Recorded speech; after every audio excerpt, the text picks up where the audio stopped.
I am Solesh Alfred. Welcome to the Hts Epoll. It's your opportunity to weigh in on the most pressing issues of the day. The Epoll is brought to you by the Labrie Cooperative Credit Union. We're here for beginnings, endings, and everything in between. For the startups, the slow starts, for the early risers, and the end-of-day finishers. For the career jugglers, high flyers, and for everyone who's ever had a goal or chased a goal. It's why we're here. Here to help you plan, track, and execute your goals so you can own a better tomorrow. Labrie Cooperative Credit Union.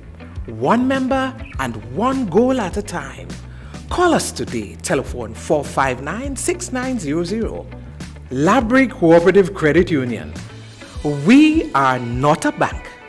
We are better. The churches in St. Lucia have come in for some criticism for their perceived silence on the COVID-19 situation. The Seventh-day Adventist Church in St. Lucia announced the suspension of all in-person service to avoid the spread of the virus among members, but fell short of calling on the public to take steps to avoid becoming infected by the virus. Other denominations have said little on the pandemic outside the walls of their churches. The head of the Roman Catholic Church in St. Lucia, Archbishop Robert Rivas, is on record imploring St. Lucians to get vaccinated and to follow the protocols. So, we ask, should the churches in St. Lucia play a greater role in the effort to bring COVID-19 numbers under control? We tallied the numbers on our voting platforms, and here is how you voted. 70% said yes, 10% said no, and 20% had no comment.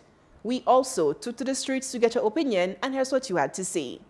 Definitely yes. I believe that enough is not being done by our religious leaders as far as advocating or speaking to the congregation when it relates to the COVID thing. I believe that religious leaders, and in fact not only in COVID, but I think there are a number of national issues where I believe that our religious leaders must really speak out a lot more about.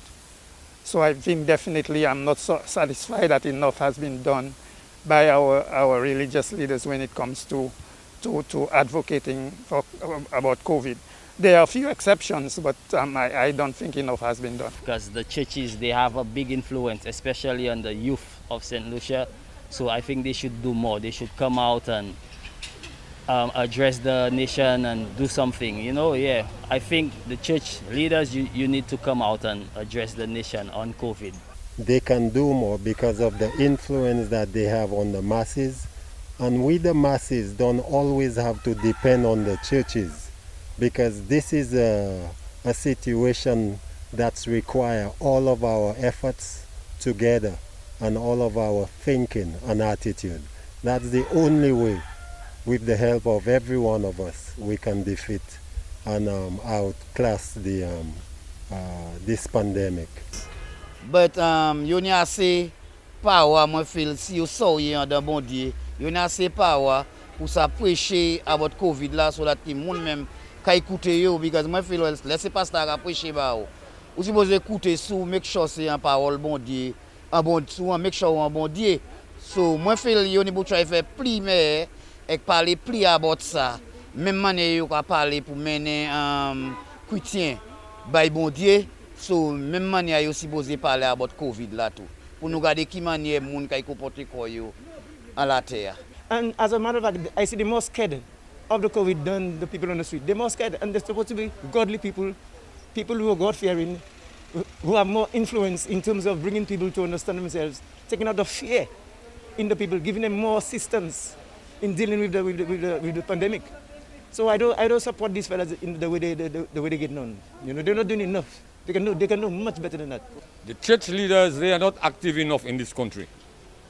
The church leaders, they can speak out more concerning the moral fabric of this nation. And all of them are silent. They are not doing enough.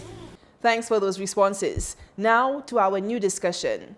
With the perceived widespread non-adherence to the COVID-19 protocols, the call is being made on some of the nation's talk shows for the reinstatement of the COVID-19 wardens. Prime Minister Philip J. Pierre has said that his administration will be placing greater emphasis on education in order to get members of the public to comply with the COVID-19 protocols. The wardens were considered to be very controversial because of their strong-arm approach to enforcement. So, we ask, should the COVID-19 wardens be reinstated? Voting is easy. Just log on to htsstlucia.org or Facebook at HTS St. Lucia Official and vote. Remember, our Epoll team is always on the go to get your responses as well.